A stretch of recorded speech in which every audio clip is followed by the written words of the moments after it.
पहले चिकित्सालयों में आधुनिक मशीनों जैसे स्कैनर, एक्सरे, इंडोस्कोपी आदि का प्रयोग रोगों को जांच के लिए किया जाता था, परंतु वर्तमान समय में बढ़ती हुई घातक बीमारियों से बचने के लिए रोकथाम के लिए यह व्यवस्था पर्याप्त नहीं थी। अतः आधुनिक चिकित्सा पद्धति के अंतर्गत निदान मूलक एवं उपचारात्मक मूलक तकनीकी का प्रयोग हुआ। ये निदान मूलक एवं उपचार मूलक तकनीकी है रेडियोग्राफी, एंजियोग्राफी है, नेंसी इमेजिंग, एमआरआई जिसको बोलते हैं, और सोनोग्राफी आदि हैं। इस क्षेत्र में टेली चिकित्सा भी चिकित्सा के क्षेत्र में नवीनतम उपलब्धि है। इसके अंतर्गत 5 से 6 घंटे के अंदर विश्व के किसी भी चिकित्सा विशेषज्ञ से विचार विमर्श करके रोगों को चेकअप कराया जा सकता है। चिकित्सा के नवीनतम उपलब्धियों में आऊँगा प्रत्यारोपण तकनीकी, होम्योडायलिसिस, प्रोस्थेसिस आदि हैं। भारत में जीका विषाणु के लिए जीका बैंक नामक टीके की खोज की है। भारत में जीका विषाणु के लिए क्योंकि हमारे सरकारी विद्यालय में पढ़ने वाले बच्चों के पास सुविधाएं कम होती हैं, चाहे वो बैग हो, चाहे कवर हो, चाहे व्यवस्था हो, तो अक्सर उनकी किताबें फट जाती हैं और ख़राब हो जाती हैं, तमाम पाठ इधर उधर हो जाता है, तो उनके लिए बड़ा काम आएगा। 5 से 6 घंटे के अंदर विश्व के किसी भी चिकित्सा विशेषज्ञ से विचार विमर्श करके रोगी का चेकअप किया जा सकता है, रोगी का चिकित्सा कराया जा सकता है। चिकित्सा के नवीनतम उपलब्धियों में अंग प्रत्यारोपण तकनीकी, हीमोडायलिसिस, प्रोस्थेसिस आदि हैं। भारत ने जीका विषाणु के लिए जीका बैंक नामक टीके की खोज की है। कृषि के क्षेत्र में वैज्ञानिक उपलब्धियां क्या हैं मित्रों, तो इसके विषय में आधुनिक युग में कृषि के आधुनिक उपकरणों, उन्नतशील बीजों, उर्वरकों और पर्याप्त सिंचाई के साधनों के प्रयोग से कृषि उपज बढ़ाने में पर्याप्त सफलता प्राप्त हुई है। कृषि एवं खाद्यान्न के क्षेत्र में हरित क्रांति, पीली क्रांति मित्रों, पीली क्रांति, भूरी क्रांति आदि विभिन्न योजनाओं द्वारा क्रांतिकारी सफलता प्राप्त हुई है। अभिनव कृषि के अंतर्गत जैव पीड़क कीट नियंत्रण विधि एवं नाइट्रीकरण निरोधक का प्रयोग हो रहा है। कृषि के क्षेत्र में सौर ऊर्जा का प्रयोग को बढ़ावा दिया जा रहा है। जहां जल की उपलब्धता का अभाव है वहां छिड़काव तंत्र एवं ड्रिप तंत्र विधि का प्रयोग होता है। बच्चों कभी कभी प्रश्न पूछ लिया जाता है कि ड्रिप तंत्र विधि किसे कहते हैं। अब वहां पे अगर हमने नहीं ध्यान दिया पढ़ाई में तो वो जान नहीं पाएंगे।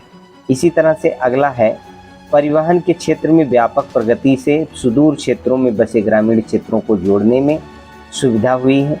परिवहन में के क्षेत्र में प्रगति के कारण दिनों में पूरी होने वाली यात्रा आज चंद घंटों में पूरी होती। रेल, सड़क, जल और वायुयान परिवहन के क्षेत्र में यद्यपि विकास तेजी से हुआ है, परंतु विश्व के अग्रणी पंक्ति में अपना स्थान सुनिश्चित करने के लिए विज्ञान एवं तकनीकी लगातार प्रयासरत है।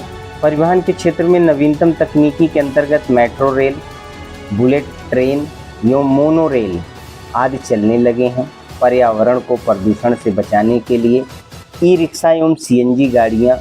अगला है विनिर्माण क्षेत्र। हम लोगों ने अपने निर्माण के क्षेत्र में क्या क्या उपलब्धि हासिल किए हैं उसके बारे में आते हैं, तो देखते हैं कि कच्चे माल, विनिर्माण क्षेत्र में कच्चे माल मूल्यवान उत्पाद में परिवर्तित कर अधिक मात्रा में वस्तुओं के उत्पादन को विनिर्माण या वस्तु निर्माण कहते हैं।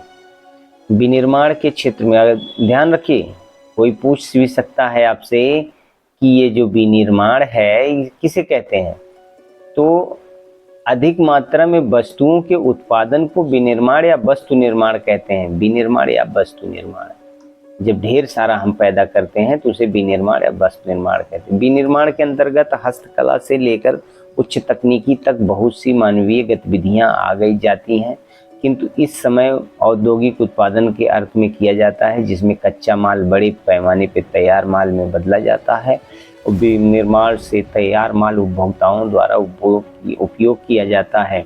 विनिर्माण क्षेत्र रोजगार सृजन को बढ़ावा देने में काफ़ी हद तक सफल रहा है।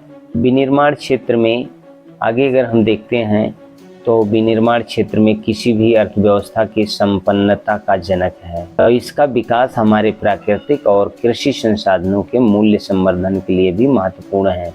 हमारी नीतिगत आवश्यकताओं को पूरा करने और संपोषणीय विकास की दृष्टि से विनिर्माण क्षेत्र का संवर्धन जरूरी है। राष्ट्रीय विनिर्माण नीति में राष्ट्रीय विनिर्माण और निवेश क्षेत्रों की स्थापना, व्यापार के नियमों को संयुक्त, संगत और सरल बनाना, बीमार इकाइयों को बंद करने की व्यवस्था को सुगम बनाना, औद्योगिक प्रशिक्षण और कौशल उन्नयन के उपाय को बढ़ाना और विनिर्माण इकाइयों को संबंधित गतिविधियों से अंशधारिता पूंजी लगाने के लिए प्रोत्साहन देना आदि जो है क्या है, विनिर्माण क्षेत्र है।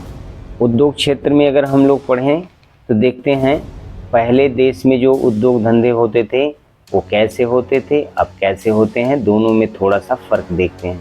पहले देश में उद्योग धंधे बहुत कम थे, किंतु आज हमारा देश औद्योगिक क्षेत्र में बहुत तरक्की कर चुका है। उद्योगों के क्षेत्र कारण गुणवत्ता वाले उत्पाद सस्ते दामों पर आसानी से उपलब्ध होने लगे और लोगों के रहन सहन के स्तर में दिखने लगा।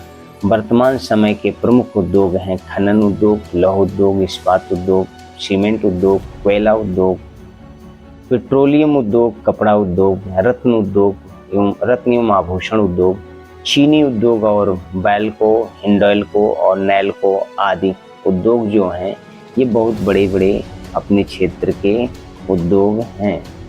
ये ऊर्जा के क्षेत्र में आज कई तरह के ऊर्जा स्रोत इस्तेमाल में लाए जा रहे हैं, जैसे कोयला से भी ऊर्जा पैदा किया जाता है, पेट्रोलियम